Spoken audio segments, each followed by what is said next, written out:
வணக்கம். செல்வகுமாரின் வானிலை தகவல் துளி 2025 நவம்பர் 9 ஞாயிற்றுக்கிழமை அதிகாலை நிலவர வானிலை துளி தகவல். இந்த அறிக்கை என்னுடைய வானிலை அறிக்கையை எதிர்நோக்கி இருப்பவர்களுக்கு மட்டுமே, அனைவரும் பார்க்க வேண்டிய அவசியம் இல்லை. அதிகாரப்பூர்வ வானிலை அறிக்கைக்கு இந்திய வானிலை ஆராய்ச்சித்துறை அறிக்கையை பார்க்கவும்.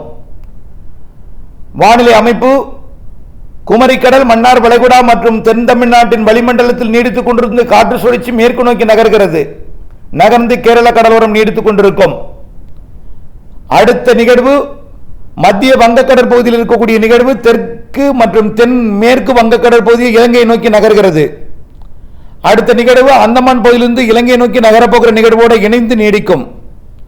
அடுத்த நிகழ்வு இலங்கை அருகே நீடிக்கக்கூடிய நிகழ்வோட புதிய நிகழ்வு இணையவோ அல்லது முதலிருந்த நிகழ்வு செயலிழந்து மேற்கு நோக்கி நகர்ந்த பிறகு புதிய நிகழ்வு தீவிரமடைந்து மழைப்பொழிவை தொடக்கும். அடுத்தடுத்த நிகழ்வுகள் ஜனவரி இறுதி வரை இருக்கிறது. மழைக்கு இனிமேல் பெரிதாக இடைவெளி இருக்காது. ஏற்கனவே இடைவெளி இல்லாமல் தான் இருந்திருக்கும். அது ஆந்திர பிரதேசம் கடந்து அருணாச்சலம் பிரதேசம் போனதுனால பெரிய இடைவெளி ஏற்பட்டது. இனிமேல் இடைவெளிக்கு வாய்ப்பில்லை. மழை இருந்து கொண்டே இருக்கும். அதன் அடிப்படையில் படிப்படியாக மழை தொடங்கி இருக்கிறது. தென் மாவட்ட வளிமண்டல சுழற்சி காரணமாக தென் மாவட்டங்களில் மழைப்பொழிவு ஆங்காங்கே. இன்றைக்கும் தென் மாவட்ட மேற்கு தொடர்ச்சி மலையில் மழைப்பொழிவு இருக்கும். தென் மாவட்டங்களில் ஆங்காங்கே இருக்கும். மேற்கு தொடர்ச்சி மலையில் நீலகிரி, வால்பாறை இடைப்பட்ட போதிலையும் ஒரு சில இடங்களில் இருக்கும். அதாவது இன்றைக்கு 9ஆம் தேதி, 10ஆம் தேதி தென் மாவட்டங்களுக்கும் ராமநாதபுரம், சிவகங்கை, மதுரை வரைக்கும் இருக்கும். மேற்கு மாவட்டங்களிலும் இருக்கும். 10ஆம் தேதி திருவள்ளூர், சென்னைக்கு வடக்கிலிருந்து வரக்கூடிய காற்று, குளிர்காற்று பகலிலே ஒரு 11-12 மணிக்கு வெப்பமானதும் ஆங்காங்கே மழைப்பொழிவை கொடுக்கும். அந்த காற்று வெப்பமடைந்து கடலோரம் மேற்கு தொடர்ச்சி மலைக்கு வந்து கூடுதல் பரப்பிலே 11ஆம் தேதி மழைப்பொழிவை கொடுக்கும். 12ஆம் தேதி வடகிழக்கு காற்று உள்ளே நுழையும். மதியம் மாலையில் நல்ல மழைப்பொழிவை கொடுக்கும். மேற்கு மற்றும் தென் மாவட்டங்களில் மழைப்பொழிவு கூடுதலாக இருக்கும். 12ஆம் தேதி கடலோர மாவட்டங்களிலேயும் மழை இருக்கும். வடகிழக்கு பருவக்காற்று அதிகாலையை நுழைய தொடங்கினோம். 12ஆம் தேதியிலிருந்து 12, 13, 14ஆம் தேதி 3 நாளும் தமிழ்நாட்டிலே பரவலான மழைப்பொழிவு கொடுக்கும். 12, 13, 14ஆம் தேதி தமிழ்நாட்டில் பரவலாக மழைப்பொழிவை கொடுக்கும். அதே வேளையில் தென் மாவட்டங்களுக்கும், தென் மாவட்ட மேற்கு தொடர்ச்சி மலை, ஒட்டுமொத்த மேற்கு தொடர்ச்சி மலை, உள் மாவட்டங்களுக்கு நல்ல மழைப்பொழிவை கொடுக்கும்.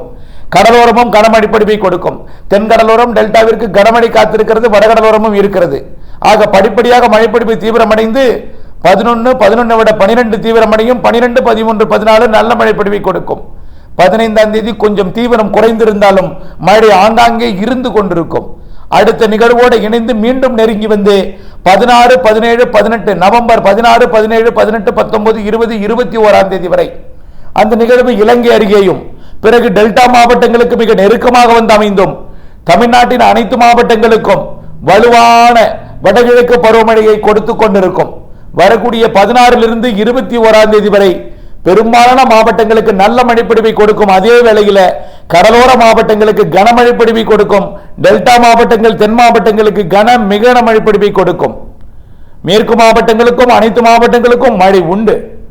அதனைத் தொடர்ந்து 21ஆம் தேதிக்கு பிறகு புதிய நிகழ்வு, அதாவது 21ஆம் தேதி வரை இருந்து நீடிக்கக்கூடிய நிகழ்வு பிறகு காற்று சுழற்சியாக செயலிழந்து மேற்கு நோக்கி நகர்ந்துவிடும் என்று எதிர்பார்க்கப்படுகிறது. இதன் காரணமாக உள்ளேயும் நல்ல மழைப்பொழிவை 21, 22 தேதிகளில் கொடுத்து கொண்டு அரபிக்கடல் நோக்கி நகரும். இது நகர்ந்த அதே வேளையில் புதிய நிகழ்வு தெற்கு அந்தமான் பகுதி, சுமத்ரா தீவு இடைப்பட்ட பகுதி வழியாக மலேசியா வழியாக புதிய நிகழ்வு வந்து ஒரு தீவிர நிகழ்வாக மாறி சென்யார் என்ற புயல் வரை கூட தீவிரமடையலாம், அல்லது ஆழ்ந்த காற்றழுத்த தாழ்வு மண்டலம் வரை உறுதியாக தீவிரமடையும்.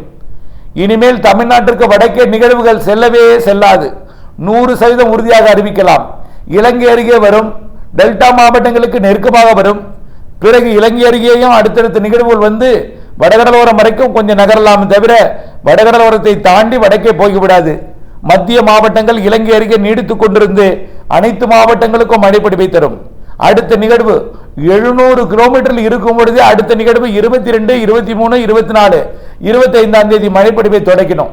நெருங்க மழைப்பொழிவு தீவிரமடையும்.